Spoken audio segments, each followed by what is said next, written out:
There we go. There we go. And welcome back to Stage Your Insights. This is Christine Ray, and my guest today is Moriah Limotta. She is staging in the Toronto market, and welcome Thank to you, our Christine. show. Yes, So thank you. I always like to start out, Moriah, with you telling us about yourself, your background, your business, how it's going, how you're finding the market, that sort of thing. So over to you. Well, I'm really happy to be here, to be part of this insight, because as a new stager, I definitely rely on insights to help you kind of navigate through it. So as I started, my interest in staging was, I have a family full of real estate and property owners who are kind of always in the game of real estate, and I was in the event business. So the details and making things look nice was always of interest to me. And I decided that I would take a stab at staging when someone asked me to help stage a property, and then a realtor asked me to help promote his business, develop some content for a flyer. And before I knew it, I was like, yeah, I like this. I think this is something I could do. So I spoke to a friend in the ad business who said, well, there is a course you could take. And she actually recommended CCSP. So I thought, yes, you know what? If anything is going to become of this, I definitely need to learn a little bit more about how it's done. So in 2016, I had the experience of staging a property and doing some work for an agent. And then in 2017, I found your course and decided to take the staging course to find out, really what I didn't know, because you don't know what you don't know. I thought that I knew what I was doing, realized that I was decorating and not staging. So that's sort of how it began for me. And in Toronto, there was always so much happening. The real estate market was hot, hot, hot. So it felt like a viable step to take. And so I continued learning and took your course. And a year later, I started my business. And 5 years later, I'm still doing it. Excellent. Yeah. So who is your target market? Who do you work for mainly? Well, I do mainly work with real estate agents. I started my business actually in a niche market, working for an agent that had relationships with the estate department of banks. So occupied properties that were being handled, the sale of the property was being handled by the bank. So most often it was due to an elderly person who had passed away, or a family that was selling the estate, and the bank was handling it. So that became sort of my niche, occupied properties with a bit of a twist, because it was often a lot of furniture in the property, and the agent being the agent's client, being the bank, was often, well, most often not willing to spend any additional money. So the staging budget, marketing for the property had to come directly out of the realtor's pocket. And that became sometimes the main challenge, which is how do we make this property look great on a shoestring budget? Yeah. Yes. So that niche was exciting and very challenging, both creatively and strategically. And honestly, without having taken your course, because I did stage probably a handful of properties like this before taking your course, I was not doing it right at all. I was leaving a lot of money on the table for the little that there was available. Yeah. I could have been doing it much more effectively. So I always have to smile when people say, we have no budget. And I think to myself, God, it's the biggest investment you have. And it's not a loss of money. It's an investment in securing the equity that you've earned in it while you've lived in it. And when you're dealing with estates like this, it's another big frustration to be able to get that message across to. Oh, entirely. That the agent or the bank, right? Yeah. Because I mean, you couldn't talk to the bank, and the realtor was like, my hands are tied. Literally, this is as much as I am able to give you, because often it was a house full of stuff. So he was like, well, work with what you have. And that became my motto, because it became sort of a feather in my cap to be able to say, you know what, I can work with what you have and make it work. Little did I know I was kind of, selling myself short a little bit. But as a new stager starting out in the business, you just wanted to try and get as much experience as possible. So that was the start. It was how I built my own business, is owner occupied. I loved it.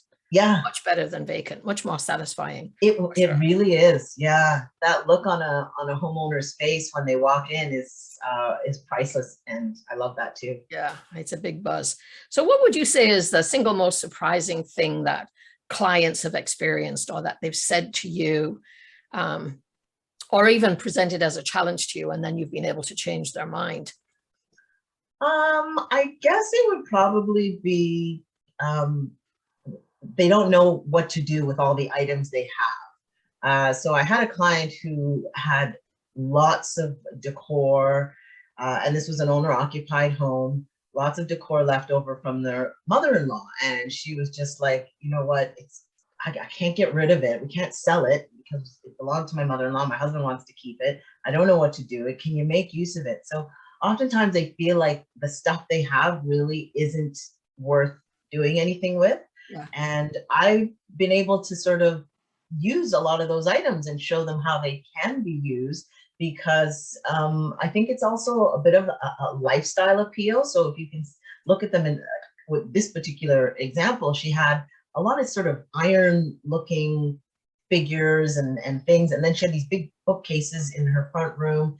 And I said, well, these pieces are actually really in style right now, like these sort of bronzy iron looking pieces. And if we use just the right number of them together with the right, books and those kind of decorative pieces, it actually can make quite a statement and look very luxurious. And she was amazed. She said, oh, I'll bring these to my new house now. I didn't think I was going to keep them.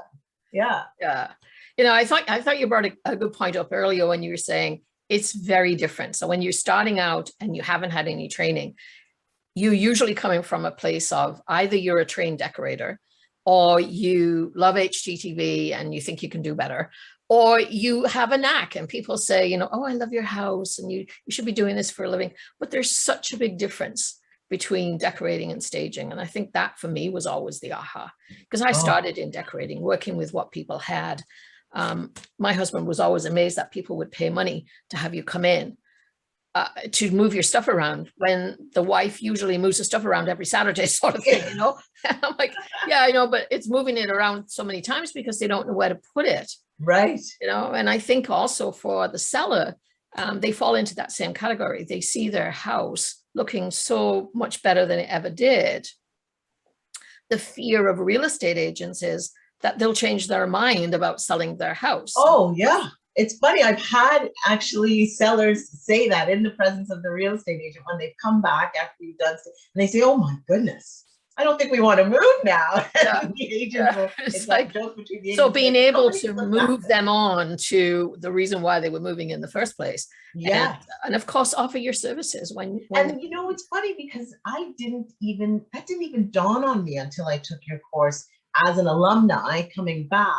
And you've had so many jewels of wisdom in that course as an alumni, where there was a phrase, and I wrote it down because I said, oh, this would make an excellent Instagram post, even just as a billboard statement, which is, you don't have to wait to have the house you love, until you're selling. It was something like that. Yeah. And it was just like, yes. And the most recent property I staged, the owners in fact did say that, like, oh, we'd love for you to come and help us set up our new place. And I wouldn't even have thought to pitch my services, because on the one hand, because I was working with a niche where I never saw the homeowner most often, they were either deceased and it was the bank. But even in the cases that it was, I just got into the routine of not thinking that far ahead, just thinking of myself as a one service provider, that I wouldn't offer that. But that really is such an awesome added value that now it's part of what I pitch. So one of the challenges that we find, well, two predominant ones, obviously tied together, in that pricing in the marketplace, where people think, the cheapest price is the best price. And often, I say this kindly, but the quality of the staging is compromised when the budget of the real estate agent doesn't support what's really needed to get the best results. Yeah. So it's a constant grind in a sense. And how has the class helped you be able to overcome those, or at least feel like you have a bit of armor or ammunition, you know, when you're going to talk to your client? You know, I came into the class in 2017 fairly confident in my ability to stage and to learn. So I thought, you know, whatever tools I'm given here, I'm really going to put them to use. And then lo and behold, that obstacle of, oh my gosh, can I really charge that much? As you started going through the numbers. And because my first few jobs were with a real estate agent that I knew as a friend, sort of had a personal relationship, it was really difficult for me to charge what I was worth and to quote the costs and the required work that was needed, because I just always felt like, oh, well, you know, I don't want to stage too much. And honestly, coming back again as an alumni, relearning it, I thought to myself, I've got to be more ruthless. Now, that might be too strong of a word, but I've got to treat it like a business, like a real business. Yeah. And when you, in the courses, you give us sort of scenarios together with the numbers of how it will work, it helped really to build my confidence and to say, you know what, yeah, maybe this is why I've now become known as the stager to call if you don't have a big budget. That's what's happened to me. I'm known as a stager to call if you don't have a big budget. And as a result, you know, when I compare the work I've done where the budget has been sufficient and they've listened to the recommendations and they've done the work, it's like the work looks so nice. And although I'm still proud of, you know, having been able to help an agent and a seller do the work on a tight budget, it just doesn't feel as rewarding when you really get to put your skills and your knowledge to use and it's accepted and it's implemented. And so I find that, you know, with the steps that you set out in the course in terms of, okay, this is what the science is behind staging. You're certified to do it because we've tested your knowledge and you've now given you the skill set. That's real value. That's real proprietary information. And then when you put that against, you reflect it against the entire broad spectrum of what the real estate industry has to offer, whether you're in Toronto or if you're somewhere else in another region of Ontario, it's huge. So I think to myself, why am I selling myself short? The pie is enormous. Yeah. I've, you know, spent a lot of valuable time gaining these skills. And in my experience, people really do appreciate it. They don't know what to do. I have to get over myself, get over those obstacles that we just put in ourselves. So the course helped me to really say, look, this is the reality of the business. These are the skills you've now got. If you put them into place and just the confidence that comes from hearing you deliver that message and in the examples that you give, it really built my confidence. So now as I've relaunched my business, I literally relaunched it and I finally used the tools. I had never used the Room Ready Handbook. I thought, oh, why need to? I have an agent who, you know, believes in what I'm doing, trusts me. You know, I remember what the course said to do, floors, walls, and ceilings. I go in, I want to make it quick. I didn't charge for consultations, not once. I said Christine would be mortified if she saw how I was running. And now coming back after relearning, because my business took a bit of a tank, I relaunched that Room Ready Handbook. The agent who I sent it to, the online version, he was so impressed because I had handled 2 of his other properties for previous clients and I worked directly with the seller. He said, is this what you gave them when you did the other 2 properties? I said, actually, no, this is my first time using this online tool. He said, wow, this is amazing because I have my work cut out for me. And I can't tell you how good it made me feel. It really took my business to another level of professionalism that I was missing. That is awesome. Really, thank you for saying that. I so appreciate it because it's like for me, you know, when I say to when I say to prospects, you know, people who are thinking about taking the course, they're I think that people don't know what questions to ask. You know, it's like, how much is it is usually the first. Right. You know, that's the tuition. It's like, okay, but the question you should be asking you is, how much will it cost you not to take the class? You know, Yeah. what does learning, but more about that, it's the support, it's the tools, it's the, I would think, the ability to be able to come back and say, you know what, you know, it all went over my head the first time around. So I didn't even think I was going to come back. I was one of those people who thought the class was so good. I've got my binder of information. I was a victim. We're all victims. We live in like this culture of easy. We just want to take the easy way out. So it was easier for me not to, you know, present the room ready handbook, because I thought I'd just go through on my phone, take the notes, take the measurements, take the photos. I was confident enough in my abilities, but I was living in a la-la land because I was working with someone who didn't ask anything of me and already knew me and already trusted me. Yeah. What happens now when you have to go out and sell your services to people who don't know you and don't need to trust you, which was what this new experience was. Like, yes, he was a referral agent, so there was a bit of trust built there, but now I was handling a property that wasn't one of his clients. This was his home, and he was in a bit of a pickle because he needed to sell it quickly. And so I didn't want to get caught in that same place of trying to make it easy for him and easy for me, and then selling myself short and not doing justice to the property. Yeah, because that's really what it's all about, isn't it? Yeah, about taking an easy way out. Always sacrifice quality. Yeah, always do. And equity, you know, because even in a hot market, I know one of our stages was just saying she helped a client who was resistant to getting their house staged. So I was able to talk with them. The real estate agent was a little apprehensive with the room ready handbook coming out and the list of things that needed to be done, but that property sold in record time. They had something like 27 offers in a week, and 600 people saw it. And this was right in the middle of shutdown. You know, everybody was staying at home, 600 people, and it sold for $250,000 over asking.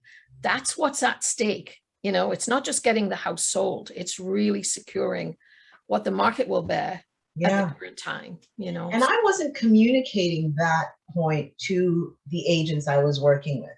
When they would be the ones footing the bill for the staging, you know, they were like, yes, I know, but this is all I've got. And so the seller would never hear that side of the perspective, which is, but if you did spend this extra, you know, okay, in the case when it was a bank, it was a very hard sell, but in case where the seller was available and could participate, you know, at least presenting them with those options, because the options would dictate the outcome. So now they'd know, if I paint my entire house like the stager is recommending, I could get far more money out of the sale of my house versus, yes, selling it quickly, doing less work, taking the easier road.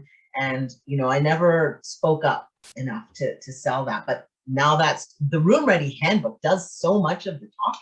Yes, I also remember Monica telling me it forces you to be thorough and positions you as an expert. So I'm happy that you're happy with that. So thank you. So in sort of wrapping up, and I'd love to speak with you all afternoon, because I'm sure we could do justice to the whole industry with that. But sort of wrapping up, what recommendation would you give to either somebody who's struggling with their staging business or thinking about taking their staging business? And maybe, you know, Moriah, you could also speak about participating in the class online, you know, live online, and then wind up with maybe tip for agents that you'd like to work with. Okay, so for someone who's thinking about taking the class or thinking about getting into staging, I guess I would have to say, definitely reach out and connect with you. I don't know if there has ever been another industry business with a learning tool that offers such direct contact with the main founder, CEO, the think tank. Like, to be able to connect with you directly has been invaluable. I don't even think I could put a dollar value to that, because you are so willing to give information out. So I would say, you know, connect with the course, connect with the resource that you have available. Even oh my gosh, not Debbie. Who is the woman who I speak to every time Linda. Linda, even Linda. I mean, Linda as the gatekeeper is such a great just motivator to not give up and to just make that extra call. So that would be one thing. So now what was the other thing before the real estate?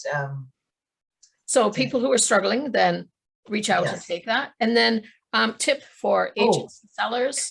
And the online, getting involved in the online. Yes. Yes. That is something that was kind of new to me because I'm old school. I'm kind of like, yes, I've got my binder, I've got my work, I'm going to get through it. I have too much of the I can do it attitude, which is partially, the female empowerment is to blame. Damn it. Yeah. We think we can do it all. We can do it all. But reaching out for support, asking for help was something that was foreign. I don't know if it's because I'm an Aries or what it is about me, but once I finally got rid of that stubbornness of thinking that I could figure it out on my own, you can't. We have to ask for help. Divine help, almost always. Prayer, but also the community help made me feel like I wasn't alone. So participating in the classes, being able to say, okay, the fast tracker course, it's coming up, take it Thursday night, get online for a couple of hours, fit it into my schedule. Now I'm more willing to do it because of the experience I've had showed me that, you know what, there are still lots of jewels and nuggets of information that you can pick up that you thought you knew, but you don't. So that's good. And for realtors, all stagers are different.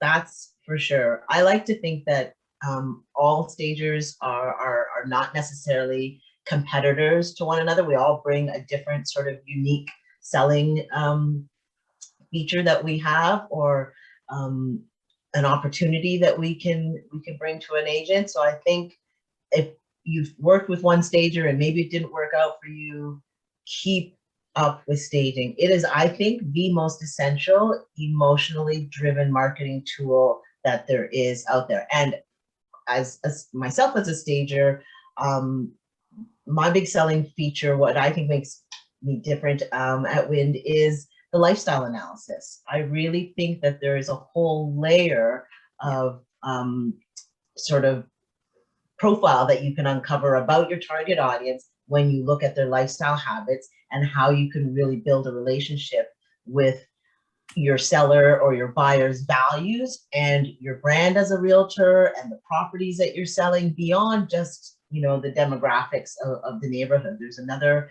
really human portrait that staging can really paint, and it helps to really draw people in. Most of the business places I've staged that have been the most successful have been so because I took like a real lifestyle appeal to it.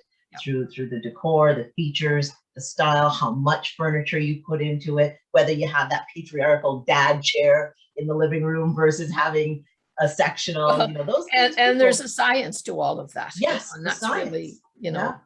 I get so excited when I talk about I know. It's that's like, we want to get the far away there.